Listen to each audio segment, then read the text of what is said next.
ओम नमो भगवते वासुदेवाय नमः। हरे कृष्णा। पुरुषोत्तम मास, जिसे अधिक मास या मलमास भी कहा जाता है, 23वें अध्याय की कथा। राजा ने कहा, हे मुनि श्रेष्ठ, पुरुषोत्तम मास में दीपदान का क्या फल है, सो आप कृपा करके मुझसे कहिए।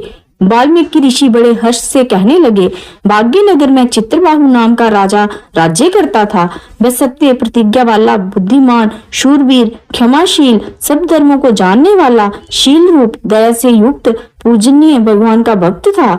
एक दिन दूर से आए हुए अगस्त्य मुनि को देखकर दंडवत नमस्कार कर, विधि से पूजन करके, भक्ति से आसन बिछाकर ऋषि के आगे बैठकर विनय से निर्ममता के साथ बोला, आज मेरा जन्म सफल हुआ। जो मुनिराज मुझ सेवक के घर पर आए। फिर सिर झुकाकर राजा हाथ जोड़कर कहने लगा, महाराज, मेरे यहाँ बहुत सी लक्ष्मी और कंटक राज्य कैसे हुआ, और ये पतिव्रता स्त्री कैसे प्राप्त हुई? मैंने ऐसा कौन सा अच्छा कार्य किया था, ये सब कृपा करके मुझसे कहिए। अगस्त्य जी राजा से कहने लगे, हे राजन, मैं तेरे पूर्व जन्म का चरित्र कहता हूँ। सुंदर चमत्कारपुरी में मणिग्रीव नाम से तू हुआ था।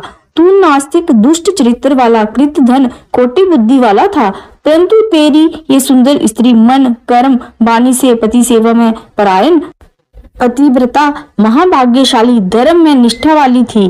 तू पाप कर्म करने वाला, जाति वाले और भाई बंधुओं से त्यागा हुआ था। क्रोधी राजा ने तेरा सब उत्तर छीन लिया था।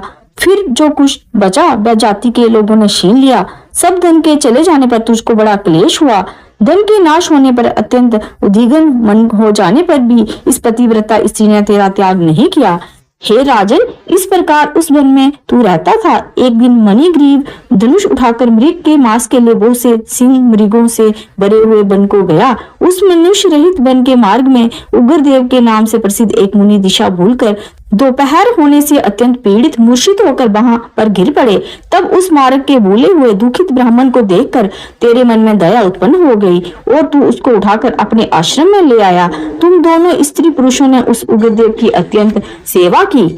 तब ये महायोगी चेतना को प्राप्त होकर आश्चर्य करने लगा कि मैं कहाँ था और इस वन में मुझको कौन लाया। उग्रदेव बोला, मैं तुमको नहीं जानता हूँ कि तुम कौन हो, सो बताओ, क्योंकि बुद्धिमान ब्राह्मण को बिना जाने हुए नहीं रहना चाहिए। मणिग्रीव कहने लगा, हे ब्राह्मण, मैं भाई बंधुओं तथा जाति के लोगों से त्यागा हुआ मणिग्रीव नाम का शूद्र हूँ। उग्रदेव ने शूद्र के वचनों को सुनकर अत्यंत प्रसन्नता से फलहार कर जल पिया। तब मणिग्रीव, हे मुनि श्रेष्ठ, मनुष्य रहित, बिना जल के, दुष्ट सिंह व्याघ्र आदि जंतुओं से परिपूरित इस महावन में आपको कहाँ जाना है? उग्रदेव जी बोले, मैं ब्राह्मण हूँ, प्रयाग जाने की इच्छा से इस अनजान वन में आ गया हूँ। तुमने मुझको जीवन दान दिया, अतः बताओ तुमको क्या प्रदान करूँ? हे मणिग्रीव, किस दुख से तुम दोनों स्त्री पुरुष ने वन का आश्रय लिया, सो मुझसे कहो, मैं तुम्हारे सब दुख दूर करने की चेष्टा करूंगा। अगस्त्य ऋषि कहने लगे, इस प्रकार स्त्री के सामने उग्रदेव के वचनों को सुनकर मणिग्रीव मुनीश्वर की प्रार्थना कर दरिद्रता रूपी समुद्र से पार उतरने के लिए अपने अत्यंत भयंकर अनेक कर्मों को सुनाने लगा। बोलो नारायण भगवान की जय। पुरुषोत्तम मास की जय।